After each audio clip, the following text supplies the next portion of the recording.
You're very knowledgeable on a few key supplements, and the first one I wanted to talk about was caffeine. So, let's say the lay person is listening to this and they've never heard of methylxanthine or, adenosine receptor blocker or anything like that. How would you describe some of the effects of caffeine?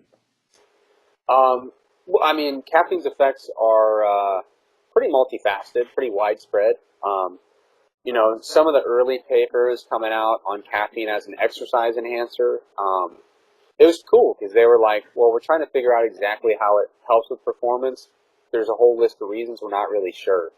Back in the day, they used to focus more on peripheral stuff. What is the caffeine doing at the muscle level? But all of that research has pretty much worked its way up toward the brain.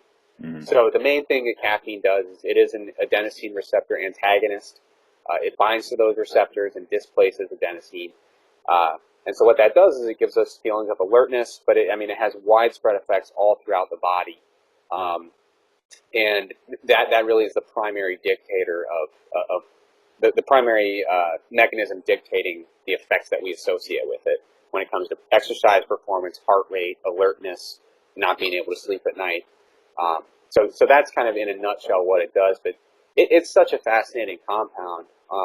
There was a really cool paper back in the day where they actually took tetraplegics in the lab, gave them caffeine, and then did electronically stimulated muscle contractions. Mm-hmm. And they actually found that completely independent of any central, brain-related mechanism feeding down into those muscles. The muscles themselves were being altered by the caffeine, Wow. the way that they were contracting.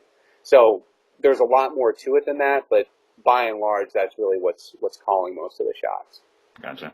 And you had talked before, I'd seen another interview you had done, and you had mentioned, people have different experiences with the half-life in their own body and how long it lasts and how it affects their sleep. Something that I've noticed, and I've only heard a couple other people mention this, is when I've ever taken a pre-workout or just coffee, I don't seem to have a problem falling asleep, but I will wake up at like 2 or 3 in the morning and just be wide awake. And I haven't come across why that would be, but it's a pretty consistent trend if I ever have pre-workouts. Yeah, I was writing a book chapter about caffeine, and I had to cover the metabolism section, and I was trying to write down a single clean value for the half-life, and it's just in the literature, it's all over the place. Mm-hmm. And for the longest time, we weren't really certain why. We're getting a better idea why that is now. But yeah, for most people, the half-life tends to be 5 to 8 hours, which is a pretty extended half-life. Mm-hmm. But that means if you have a huge dose midday, you still have Right. a pretty substantial amount in your bloodstream when it's bedtime. Now, one of the things dictating that is the CYP1A2 genotype that you inherited from your parents. And that gene is responsible for the overwhelming majority of caffeine metabolism phenotype, basically. And what we see is some people are slow metabolizers, some are fast, and some are heterozygotes.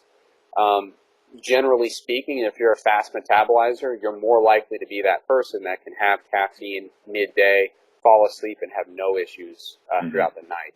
If you're more of a slow metabolizer, you're more likely to have a more lingering effect. You're also more likely to have side effects from caffeine, like some people have, if they have a lot of caffeine, they're more prone to anxiety. Mm-hmm. They're probably slow metabolizers. That's not a rule, but that's a general association between those two factors. Right. What's really interesting is that genotype seems to also alter long-term risk.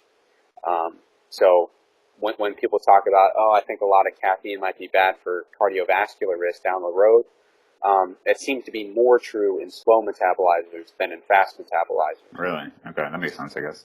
Yeah, and there's not enough research to say anything definitive, but it is leaning, as it comes out, it looks like whether you're a fast or slow metabolizer also influences your ability to get exercise benefits from caffeine, an ergogenic effect.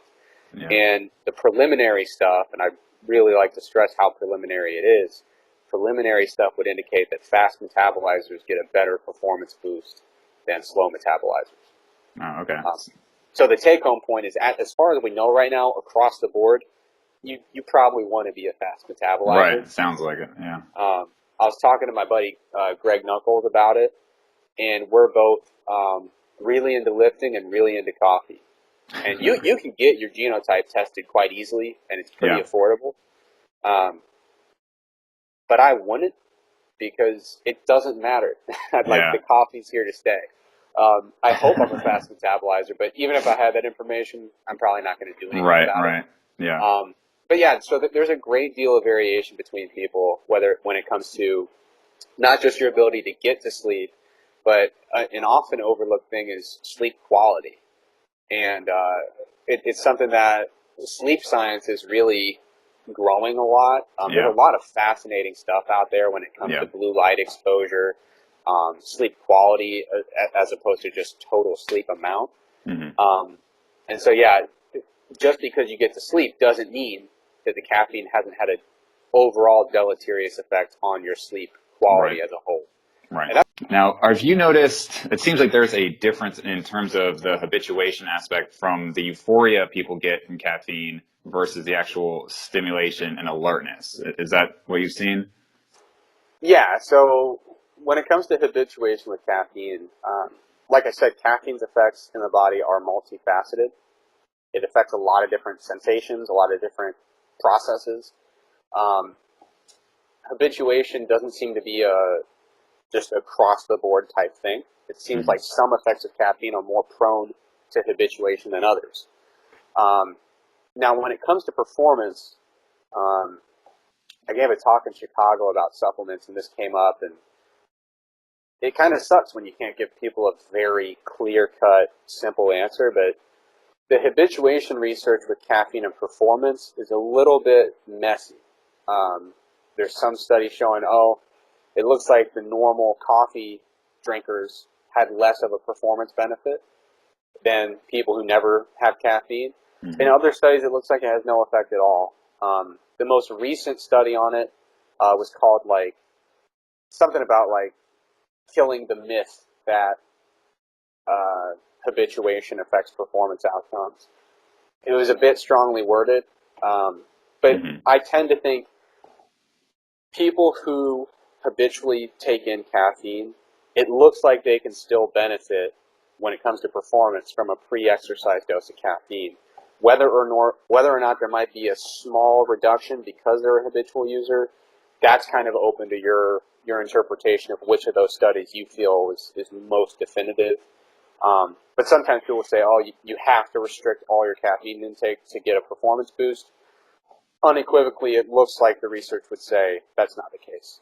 Okay. And in some cases, habituation is not a bad thing. So a lot of times people worry about the diuretic effect of caffeine intake, and that effect seems to be quite prone to habituation, in the Mm. sense that the diuresis we see after ingesting caffeine seems to really taper off when we're a habitual user. Okay. Um, Not that it's a big deal in the first place, but it's nice to not have a super Right. pronounced diuretic effect.